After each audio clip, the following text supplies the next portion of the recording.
Hello दोस्त, मैं Ritesh sir from market research centre. जैसा कि आप जानते हो कि हम लोग ऑप्टिक्स का सीरीज चला रहे थे और ऑप्टिक्स में ये क्वेश्चन नंबर 19 लेंगे।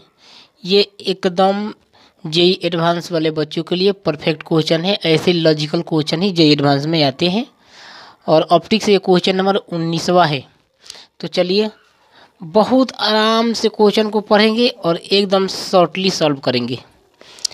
देखिए दोस्त, इस क्वेश्चन को सॉल्व करने के लिए आपके पास डीप अंडरस्टैंडिंग चाहिए, अदरवाइज इस क्वेश्चन में आप गलती कर बैठेंगे।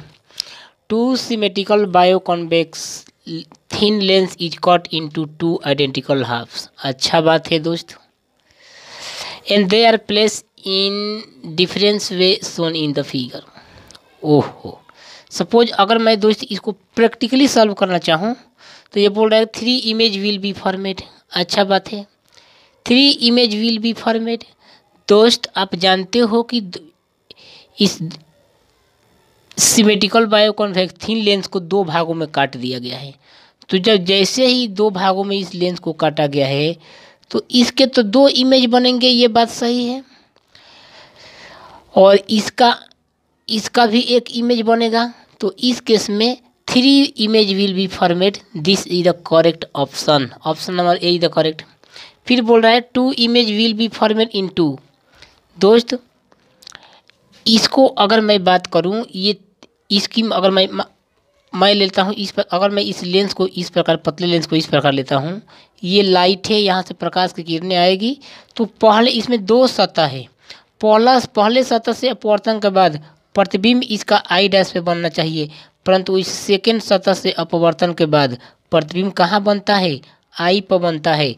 इसका मतलब क्या दोस्त, इसका जो इमेज होगा, दूसरे केस में इमेज क्या होगा? 2 इमेज विल बी फॉर्मेट। सही बात है, ये ऑप्शन नंबर बी भी सही है।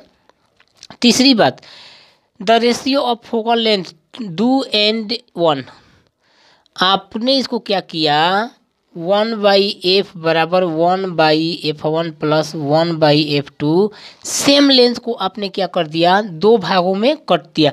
कहने का मतलब ये दोस्त, मान लो कि ये एक बड़ा लेंस था, आपने इसको क्या किया, स्मॉल लेंस में हाफ हाफ कर दिया। अगर मैं इसके फोकस लेंस को 1 यूनिट मानता हूँ और इसके फोकस लेंस को मैं 1/2 यूनिट मान लेता हूँ, तो क्या हो गया 1 और ये कंप्लीट 1:1। इस सवाल का उत्तर था 3। The ratio of focal length of 2:1 is 2। गलत बात है, ये नहीं हो सकता। यानी इस सवाल का जो आंसर हो सकता है ए, बी और सी सत्य हो सकता है और यही सवाल का उत्तर था। तो अगला क्वेश्चन दोस्त आपके सामने, क्वेश्चन नंबर 20। कौन करेगा इस क्वेश्चन को? एकदम शानदार, एकदम रियल क्वेश्चन। और ये क्वेश्चन एकदम जेई एडवांस के लेवल का है। इसमें ज्योमेट्री ऐड करके आया है। अगर आपका बेसिक कॉन्सेप्ट क्लियर नहीं है तो इस क्वेश्चन को आप टच भी नहीं कर सकते। तो if an object is placed at point O A, O A जो है ओ ए, अच्छा बात है, ओ ए हेयर ए पर रखा गया है, O A is greater than F. अच्छा बात है। The image is formed at B, image जो है बी पर फॉर्मेट हो रहा है। जो प्रतिबिंब है दोस्त इसका कहाँ पर फॉर्मेट हो रहा है? बी पर फॉर्मेट हो रहा है। अच्छा बात है। ए परपेंडिकुलर इज इरेक्टेड एट ओ, एक परपेंडिकुलर यहाँ पर डाल दिया जाता है सच डैट बी सी ए ये राइट एंगल ट्रायंगल है। अच्छा बात है। Then value of F will be. बहुत आसान सवाल है। आप जानते हो कि अर्धवृत्त में बना एंगल, आप अर्धवृत्त में कहीं भी एंगल बना लीजिए, अर्धवृत्त में बना एंगल 90 डिग्री होता है। अगर मैं यहाँ से लंब डालता हूँ तो ये रेडियस होगी, ये उतना ही होगी जितना कि ये होगी, ये आपस में इक्वल हो जाएगी। ठीक है। इस प्रकार से अगर ये राइट एंगल ट्रायंगल है तो हम जानते हैं कि ए बी का जो स्क्वायर होगा, इस केस में क्या आएगा दोस्त, बी सी का स्क्वायर प्लस ए सी का स्क्वायर। ये तो आना ही आना है।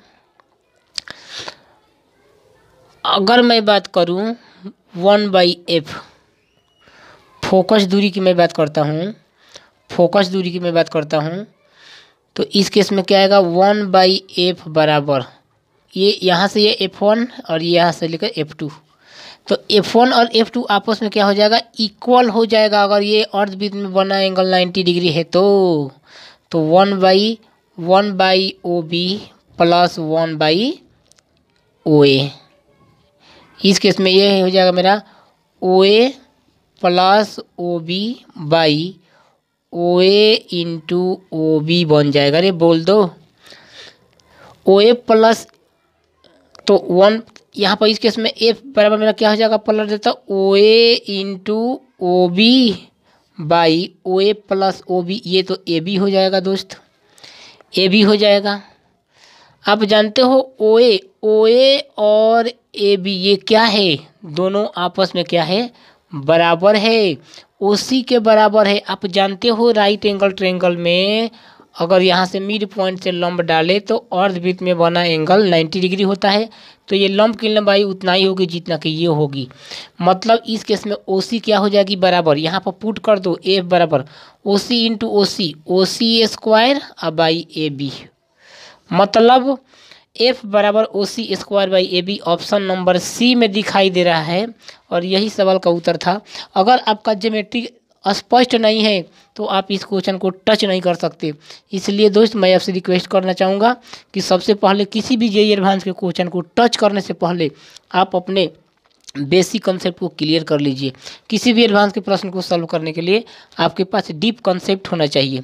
ये कोई ज़रूरी नहीं है कि हम बहुत ज़्यादा लंबे लंबे थ्योरम पढ़ेंगे तभी ये क्वेश्चन सॉल्व हो पाएगा, नहीं, आपका बेसिक कंसेप्ट क्लियर होना चाहिए, क्योंकि ताकि जेईई एडवांस पे आने वाले क्वेश्चन को आप मल्टीपल कंसेप्ट में कॉम्प्लेक्स कर सके। Thank you.